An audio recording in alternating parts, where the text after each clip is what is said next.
highest gate ever for a U.S. fight night. And basically, we gave 8 bonuses for finishes. And plus, Bellator and Ihor gave them fight of the night. So $500,000 tonight in bonuses for everybody. Badass card. They all deserve it. I feel like you're getting more generous with those these days. Yeah, I don't know. Crazy event, like you said. Why not? How do you not tonight? Imagine sitting back there and looking at each other and going, who do you give the bonuses to?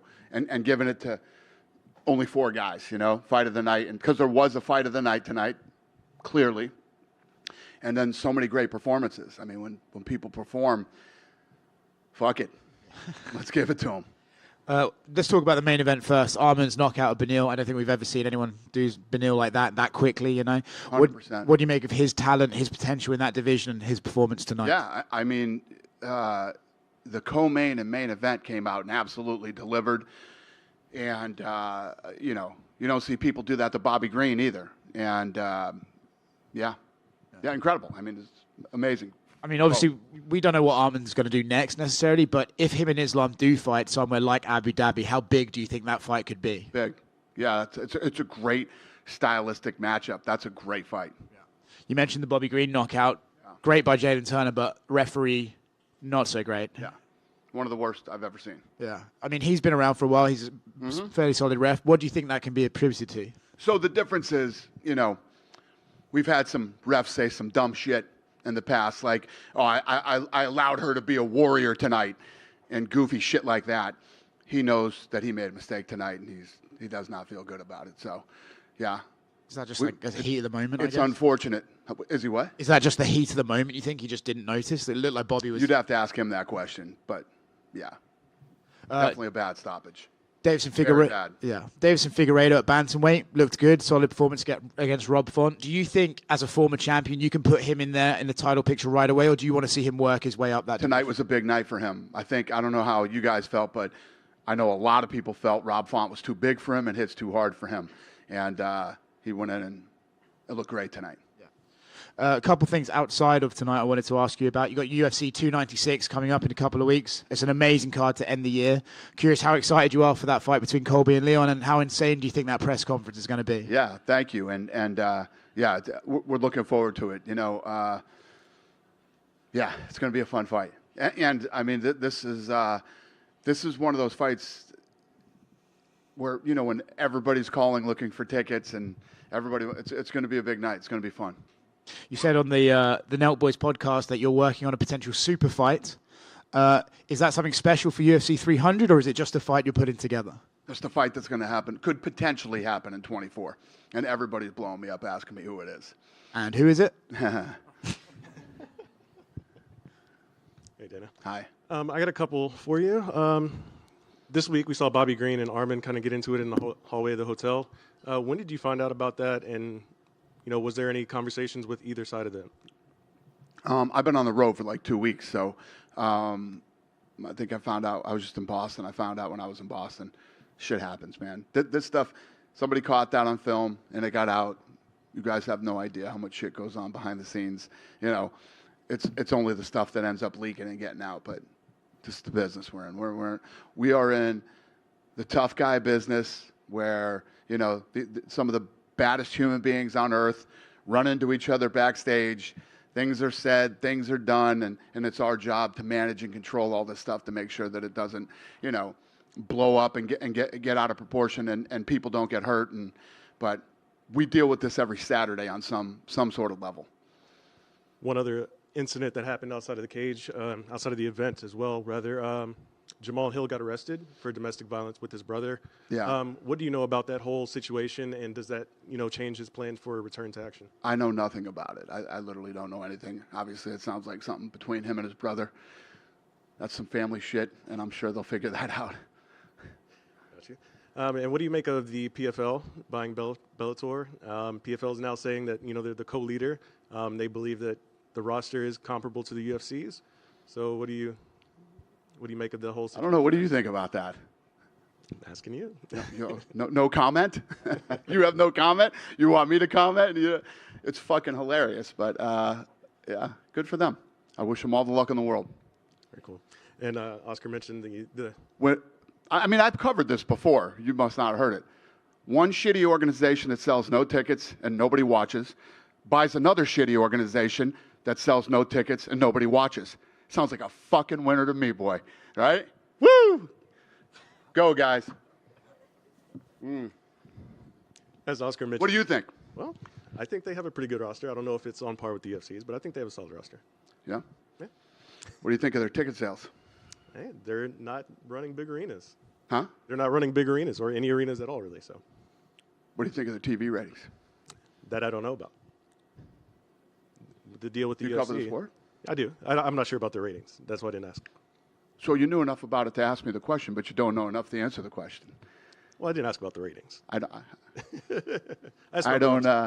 I don't believe you, but okay. Gotcha. As Oscar mentioned, you know the Note Boys podcast. In the background there, we kind of saw MVP's name on the board back there. Is he signed with the UFC? Wow, you know a lot about a lot of things except ticket sales and TV ratings and all kinds of other stuff. You're that guy. You are that guy. What other questions do you have for me? Tom Aspinall called for John Jones to get stripped of the title. What did he do? He called for John Jones to get stripped for the title, and apparently Daniel Cormier agreed with that. So what did you think? Because maybe setting up a title fight with Aspinall. The Stipe fight has to happen, yeah. You know, both of those guys deserve it. John, you got the greatest mixed martial artist of all time versus the greatest heavyweight of all time. They paid their dues. They've done their things. These two want to fight each other. It's going to happen. Whoever wins, we'll see what they decide to do after that, and then we'll go from there. Gotcha. Last one for me, and I don't know anything about this. Oh, I'm sure. Strictly asking you. Yeah. What is the reason that the card from Shanghai got moved to Las Vegas? What was the reasoning behind that? I don't even know. It's something that went on over in China, and we ended up moving it to the Apex. Nothing catastrophic or worth talking about. And Dana over here. We were talking here after Arman's win, and we all thought, there was a clear picture at lightweights trying to be Charles and Islam. But after a performance like that, it seems like that's not as clear cut as it was. In those matchmaking meetings, does something like this just kind of throw a wrench into it, or what is that like? It does. I mean, yeah. I mean, you definitely have to look at how he looked tonight, and I don't know. We'll see what happens. And then I see in the background, obviously, UFC 30, it's been going on all year. You guys got Tim Duncan out of his shell. He was actually here tonight. Whenever you look at, just overall the fan support from, big stars like that, what is it like to see the growth of the sport in that way? Yeah, no, it's awesome. I mean, I love it. I was talking about just the gate tonight. I mean, my team originally wanted to go somewhere else tonight. And I said, no, we're going to Austin, Texas. And, they were concerned, well, Texas is good this year. They'll probably end up in one of these games. And we came here anyway. We broke the record, sell out, biggest, sporting event ever. We're 1, 2, and 3 at Madison Square Garden. And the list goes on of all the records that have been broken since COVID. And, yeah, it's been a fun ride, man. It's been awesome. And then Jaylen Turner, he's had a rough, 2023, but came out big win, like you mentioned. No one finishes Bobby Green like that. 100%. Tell me, what do you think about this kid, especially going now into 2024? And taking the fight on 9 days' notice. So, yeah, incredible night for him. Yeah, and I guarantee, well, it's up to you guys, but number 13 versus number 12. Number 12 beats number 13, but I'd say he moves up in the rankings in the way he finished that fight tonight. So, it was a great night for him. And then, rough week, but a great night. Yeah. My last one for you. Clay Guida, I feel like he still looked good. He looked like he has a lot left. He's, 100 years old doing his thing. Tell me, what'd you think about his performance tonight? I agree, man. And I was literally saying, to Rogan during the fight, how about the chin on him still? Like, the wars that guy's been in, and he still has a chin and still willing to mix it up and stand in the pocket and trade. And, yeah, he looked great tonight, especially against the young, well-rounded stud like Silva. Hi, Dana. Hi. Misha Tate bounced back with a huge win in Austin. Her first win in 2 years. How did you think that she looked inside the cage tonight? I think she looked great. Very dominant win for her tonight, too. And, it couldn't happen to a better person. I'm happy for her. Do you think that kind of places her back in the title conversation? Because obviously the vacant title fight's going down, but she's one of the biggest names in that division. Do you think we could see her in the title fight soon? Misha? I don't know. We'll see. And then we don't always see slam knockouts, but today we saw 2 of them back to back. What was your reaction to? Yeah, we were freaking out about it. It's crazy. We're like, when's the last time you saw that happen? And then it happened again a couple fights later. So, yeah, insane night. Tonight was crazy. Mm-hmm. And I have a question about UFC 296. Will Donald Trump be in attendance for Colby Covington's title fight? I don't know. I wouldn't be surprised, but I don't know. Awesome. Thank you. Thanks. Hey, Dana, right here. Yep. Right here. Yep. Hey. Quick question about Jaylen Turner tonight. He'd said during the week about the Dan Hooker fight, he said something we don't hear a lot from fighters. He said, you know what, when I saw him in the hospital, I actually felt kind of bad for him. And then he goes out tonight and he puts about 10 unanswered shots on Bobby Green after he had just said, maybe 13. After I felt bad in the Dan Hooker fight. So, like I said, we don't get to hear that often from fighters, so I wanted to get your thoughts on that. Like, compare him to a guy like Sean Strickland that loves to get in there, right? No, it's true. This is a crazy business we're in. I mean, I'm sure you guys have covered the sport before and been there after a show and go, the fuck do I do for a living? This is madness. Believe me, I've been there many times. And, it's part of the game. It's true. It's literally true. I mean, I've done it myself. So I can imagine being the guy that actually inflicts the damage on someone else. It's a crazy game we're in. And then a question about Power Slap. You had posted a video, I think, earlier this week, and you're always talking about numbers. It was the guy with the swollen face. It's a promo. It's a promo for the reality show. Last time I checked, I think the video's at 30 million views on 34 Instagram million or something like that. 700,000 likes, and fucking crazy amount of comments too. Yeah. We dominate. Power Slap dominates social media and sports. There isn't anything. The thing that was closest to us up until last week was like the NFL, and it wasn't even football. It was Rihanna at the halftime show, by the time the end of the year happens, we might triple that number. Yeah, Power Slap dominates. This thing is a fucking juggernaut. It's insane. Actually, I got one more. Your water fast that you did. Yeah. It seemed like a ridiculous amount of people were hitting you up and starting the fast themselves. Was there anybody that you could tell us that did it, as after you posted it? It's probably the most viral thing I've ever done, other than Power Slap. I mean, it's crazy. Everywhere I go, people are asking me about it. You know who is here tonight? The founder and CEO of Kettle Fire Bone Broth came to the fight tonight. Yeah, apparently it was very good for his business. He said the first thing that everybody was asking him is, how much did you pay him for that? He said, not only did I not pay him, I don't even know him, never even met him. All the shit that you see me do, nobody pays me for anything that I do on social media. I do stuff that I truly like or care about or think you should try or whatever. I don't get paid for it. It did really well for their company. And they said that they were coming tonight and they wanted to meet me, and I was expecting this old guy to come in. They're young guys. They're like in their 20s, the two guys that founded and owned the company. And you ask any chef, Gary Brecka told me, but you ask any chef, they'll tell you it's the cleanest, best bone broth out there. And fucking thing was insane. But you should try it. This isn't some hippie shit that was made. These are actually studies done by doctors. You do this thing twice a year, and it gives you over a 70% chance of not getting cancer, Alzheimer's, and a bunch of other nasty shit. So it's pretty cool. Hey, Dana, yep. Despite the madness of the sport, it's starting to become a family sport. Both with the fighters, we're seeing more of their kids on the embeds. Looks like the audience is becoming more families. I'm shocked my wife and daughter are here and love the sport now. Awesome. I never expected that to happen. Did you ever see that coming, that it was going to become a family sport? And if so, how in the world did you make it happen? Because it usually don't see that in combat sport. Well, I did believe. Two reasons. First, number one, boxing was when I was a kid. I mean, I grew up and became a big boxing fan because my uncles would watch it, and everybody in the house would watch it when there was a big fight. And the other reason is that when you think about boxing, growing up a boxing fan, you didn't just go out and do boxing. It wasn't like that growing up. But this actually ended up becoming a martial art. Like when you and I grew up, family would put you in karate or taekwondo or something. This is the new martial art that men, women, and children are taking all over the world. So it absolutely makes sense.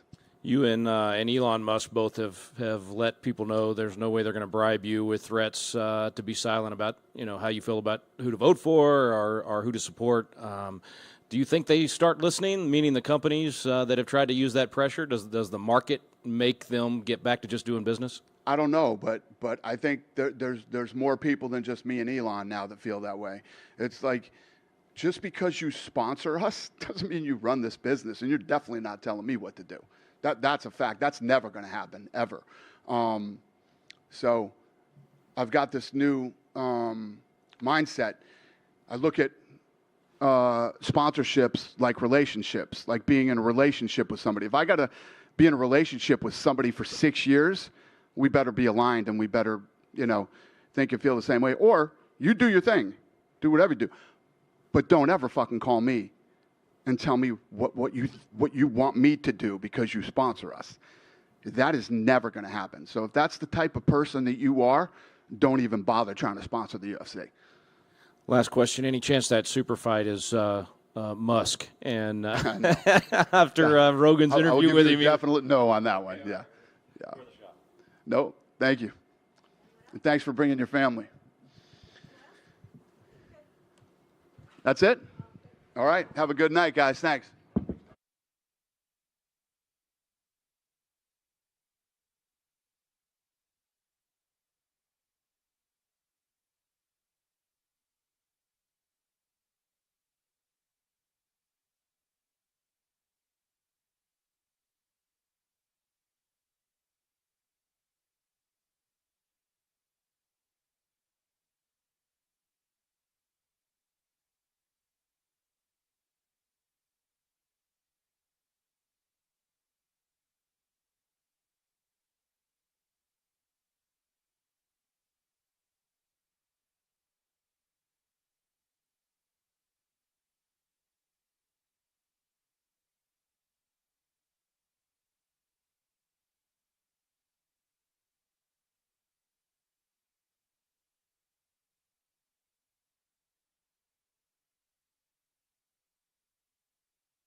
Jaylen, congrats on the win, man. How are you feeling after that?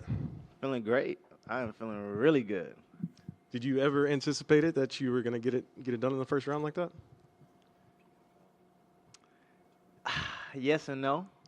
Bro, most of my finishes in the first round, so that's how I conduct myself in the octagon.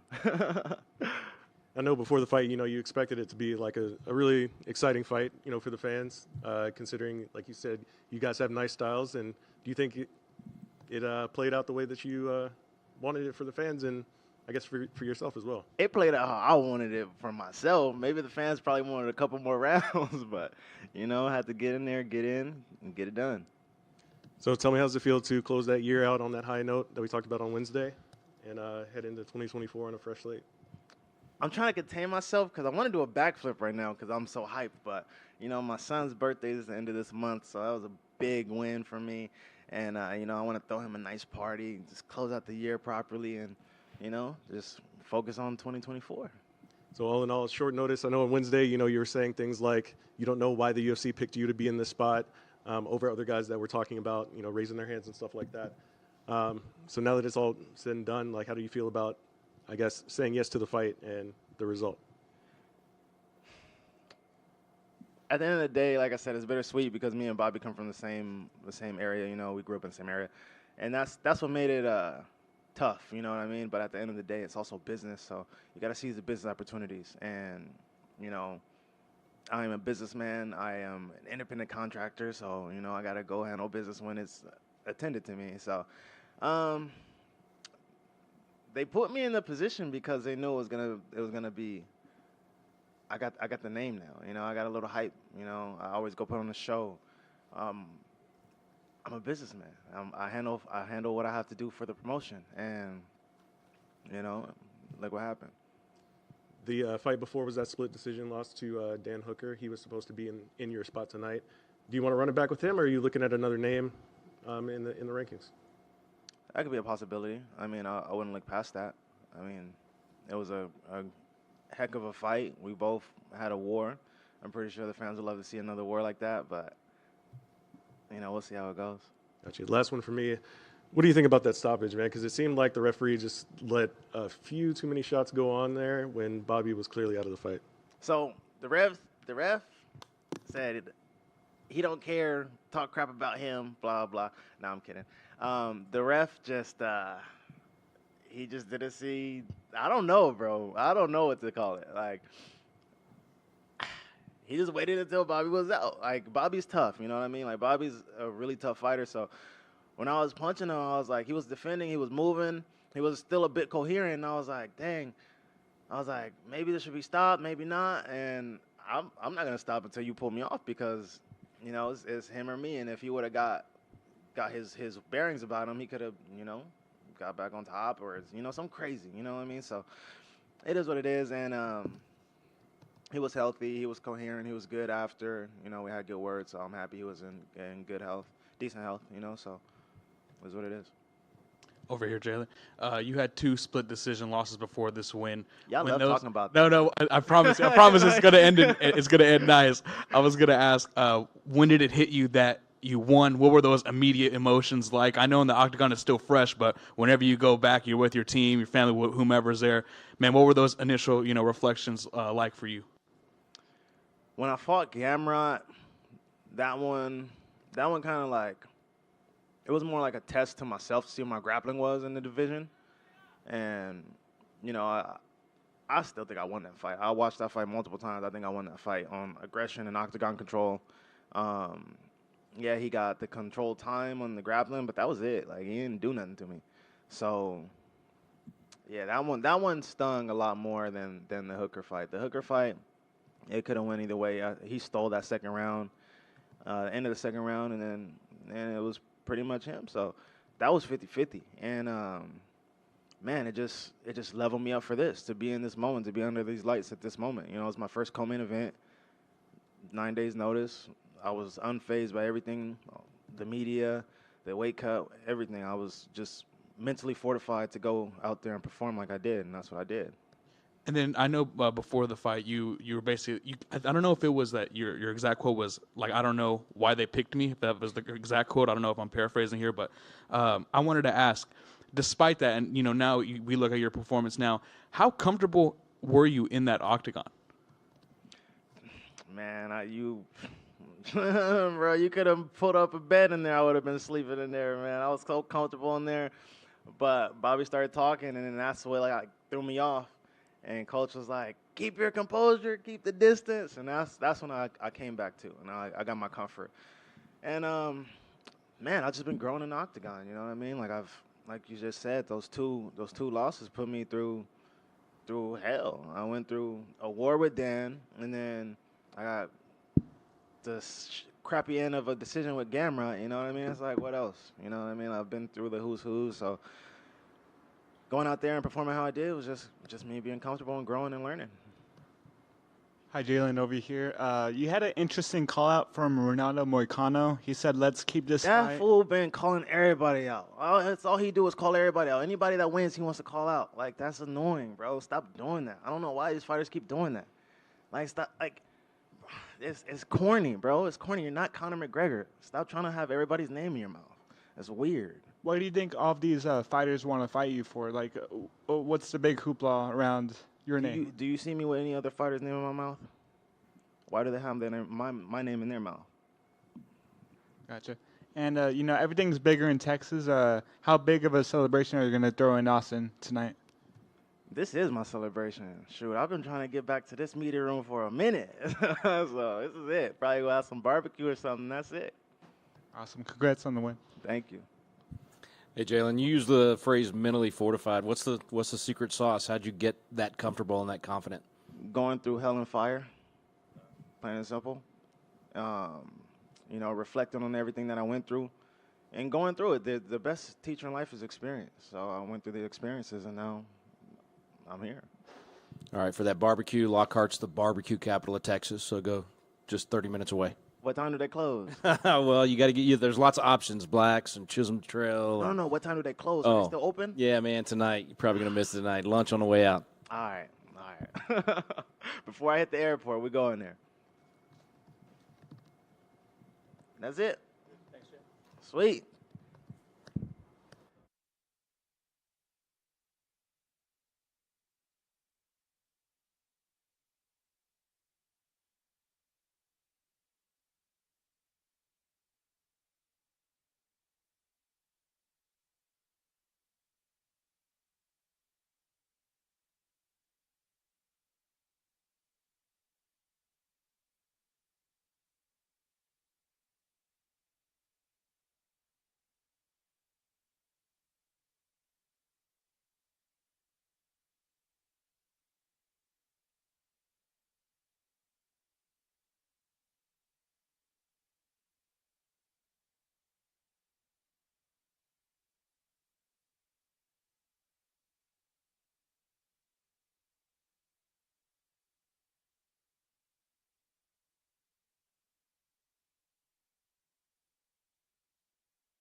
Arman, right here. Congratulations on the win, man. Did you ever expect that you were going to get a first-round finish that quickly against Beneil? Sure, I was expected when they gave me that fight. I was thinking I gotta knock him out in the first round and call out Islam and get title fight. Do you think any other scenario, like if it was to go to a decision or maybe a second or third round finish, you'd still be in that position to make that call? Definitely not. Not if I won him by decision. Like Charles knock him out and you just won him decision and won a fight for the title. But I knocked him out faster than Charles and like I didn't. He didn't take me down like he did on with Charles and I performed more better than Charles and. Charles already had that opportunity, so it's my time right now. And how likely do you think it is that your next fight will be for that title, considering there's a couple of guys ahead of you that, say that they want to sit and wait for their title shot? Justin Gaethje's been saying things like that. Justin Gaethje, he already has a title, BMF title, so he got to enjoy with his title. That's it. Gotcha. And let's say if they do, pass you up and they go a different direction, is it just main events for like a fight night, or do you want to be on another pay-per-view? What are you thinking? If they're not gonna give me title fight, yeah, we gotta figure out. But hopefully they're gonna give me title fight, and that's it. Gotcha. And is this the best? I mean, obviously, like you said, you wanted that first round finish, make that call out. Could you ever envision going in there and really not getting hurt at all? It didn't seem like he touched you much. Is this the absolute best case scenario outcome for this fight? Yeah, this is the best case scenario. I even I don't have some bruises and I didn't hurt myself, and it's the best. Maybe it's the first time, probably like the faster knockout in UFC career. So yeah, this is the best, and I wanna do the same next fight. I like this. Gotcha. And I want to ask you about something that happened before the fight. You and Bobby Green got into it in the hallway. What was the start of that, and how did that whole confrontation start from your end? It was just he was talking shit about me. I just came and asked him, bro, like don't talk shit about me because where I'm from, you can't just talk. You gotta like answer your words. So that's why I just wanted to tell him, not like. Don't talk shit about me because if you're gonna talk shit, we gotta meet and talk. So and he pushed me, I pushed him, and that's it. So done. And hopefully I'm not gonna see him again in my life. I was super happy when he when his head was bumping on the canvas. Congrats on the win. Thank you. Arman right here. So before the fight, before Bruce Buffer is announcing everything, I actually have a video. You actually looked and waved at my phone, and you were smiling at my phone. You looked like you were so comfortable in there. What was the key to being so comfortable even before the fight started? Maybe I was born confident. But to be honest, I train a lot. So I train in the best gym with the best fighters in the world, and I feel like I'm the best, That's why I'm a confident. So and I saw a lot of Armenian flags, and I said, oh my God, that gives me different emotion. So I was very calm, and when I saw my guys around me, and I said, no way someone can beat me tonight. So I'm gonna die or win. So.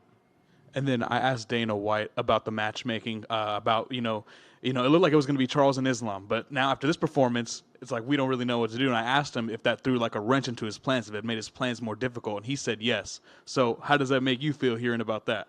So happy. So that's good news. So hopefully they're going to change something and put me versus Islam.